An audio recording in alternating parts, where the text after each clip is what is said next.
Jaram,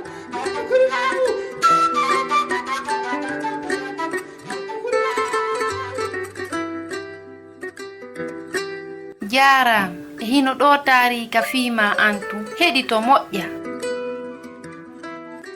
Hudson Taylor, Annabi Isa danday. Monsieur Taylor da hulɓini ne waynodir e ɓe waynodirta ɓen a wurata ko juuti. Owoye, mi waɗoyay ɗum. Mi wuuray ko juuti. Allah no joganiilan golle ɗe mi waɗata e leydi siini ndin. No woniri wo, si mi maayi, mi wonti doya e Annabi Isa, miɗo tañƴini ɗum fotano. Hudson Taylor heɓi nawnaare iwnde e Adem mayɗo, sabu nguli ɓandu tiiɗuki. Hay gooto habbanooki ka o hettitata cellal makko ngal. Kono Annabi Isa dandi mo. Hudson jokkiti janngugol makko fii wonugol doftoruujo, sabu himo handuno e ngal gandal fii waɗugol golle saha bankaaku ngun e leydi siini ndin. E nyalaande 19 Settamburu hitaande wuluure 1853 hari o lanni heɓindaade. O iwi Angleterre haa o hewti e leydi siini ndin. Ɗon ɓe fokkitirno laana kan hawri e keni hulɓiniingi. Buweɗen no faala yoolude laana kan wondude e womɓe ɓen fof e nder Makka. Kono Annabi Isa hiwoowo kelɗuɗo on accaali ɓe yoolo. Nyandego hari henndu alaa ko ɓuri e fanɗude.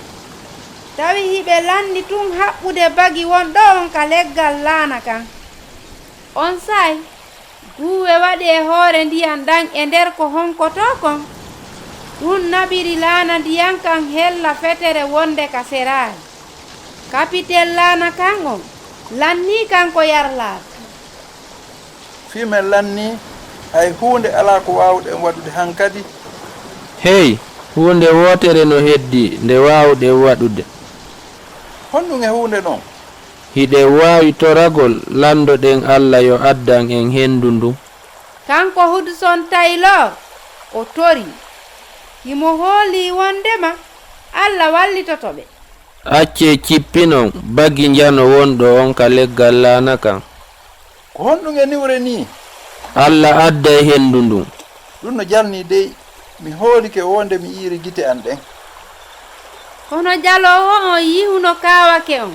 Tunde wootere henndu ndu wifi ka bagi wonɗo ka leggal laana ka waawi yahude. Ɓe feƴƴi nokkuure hulɓiniinde nden. Hari bone wo hewtaali ɓe. Annabi Isa hunni fodaari makko ndi e hoore laana ndiyam wi'eteeka kan dufri. Ɓe cippi e nde nokkuure wi'eteende Sangay. Ɓe bugi darnirɗe laana kanden ka sera. Hudson ƴewni weltaare fewndo ko fuɗɗi seppude e hoore leydi siini ndin. Himo faalano yewtude sinuwaaɓe ɓen fii danduɗo mo on. Hari golle ɗen no satti. Wonde tawa ɗengal ngal no ronki. Sir Jésus zaccen cinkaw su'o. Hino wayta wasi sinuwaaɓe buyno habbi tun yo goɗɗo aru yewta ɓe fii Isa joomi on. Kono kanko e wondiɗɗo makko on ɓe wernano ka e nokkuureeji ɗin fof. Hito yew ko wiyeteɗon tun shaw. Ɓe yimɓe to moƴƴaade ɓe waray on ma ɓe naada on e kaso. Si tawi yimɓe ɓen ko bomɓe haray meɗen haani yawde ton. Hiɓe handi e Annabi Isa. Goɗɗum no feƴƴude ton. Mi sifantoma fii ko feƴƴuno kon fof ka yewtere aroyoore.